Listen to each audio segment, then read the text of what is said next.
If you have ever laid in bed after 8 hours of sleep and thought, why am I still tired? This video is for you. You're exercising, you're eating well, you've probably tried the magnesium, the sleep tracker, the earlier bedtime. Maybe you've cut caffeine for the afternoon or started going to bed at the same time every night, and yet you still wake up exhausted. Your afternoon crash, your shoulders are still tight every single week, and I want to explain exactly why that happens, because it's not what most people think, and it's not what most providers have told you. And once you understand the actual mechanism, a lot of things that felt frustrating and confusing are going to start to make sense. Your body has two modes. There's a mode where it's responding to a threat, what we call fight or flight. Your heart rate goes up, your muscles brace, your digestion slows down, and your focus narrows. All of your resources goes towards staying alert and surviving whatever is happening. And then there's the other mode, rest and digest, sometimes called the recovery state, where your body repairs tissues, consolidates memories, regulates hormones, processes emotion, and actually uses the good things that you're doing for it. Here's the problem for a lot of high-functioning women. Their bodies have been in fight or flight for so long that they've lost the ability to shift out of it, not because of one big stressful event. This is usually years of chronic low-grade pressure, carrying a lot, moving fast, being the one who handles everything that your body has adapted to. And it got very good at staying alert, but the cost is that recovery, real recovery, stopped happening. So when you sleep 8 hours, your body is technically resting, but it's not actually restoring, because restoration requires a nervous system that knows how to downregulate, and yours has forgotten how. This isn't a willpower problem. It's not a sleep hygiene problem. It's a nervous system that's been in survival mode for so long, it doesn't know how to come back down. This is the part that I think is really important to understand, because I see it constantly. Women who come in who have done everything right, genuinely, they're active, they're eating clean, they've read the books and followed the protocols, and they feel like their body is just not responding. Here's why. When your body is in fight or flight, it deprioritizes everything that is not immediately necessary for survival. Digestion slows down, hormone production shifts, sleep quality degrades, even when sleep duration is fine.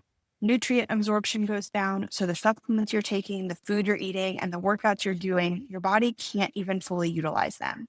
All because it's in a state that says, we do not have the bandwidth for this right now. And you're not doing the wrong things. You are doing the right things in a body that cannot yet access them.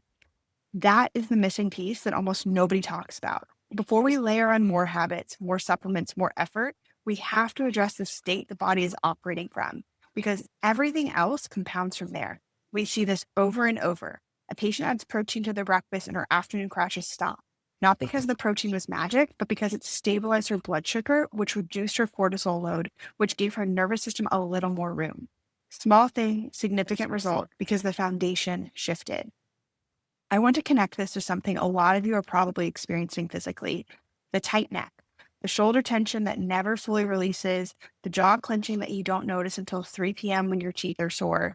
These are not random. They are your nervous system expressing itself physically. When your body is braced or in fight or flight, your muscles hold tension because that's part of the protective response.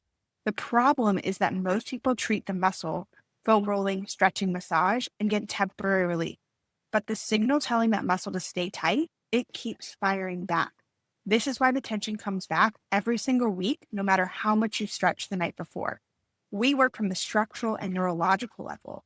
The adjustments address the joints and the nervous system simultaneously. It is not just cracking the spine. We are communicating with the system that controls the tension, not just the tissue that's holding it. When the nervous system gets a signal that it is safe to let go, the tension will release. And it stays released because we addressed the source.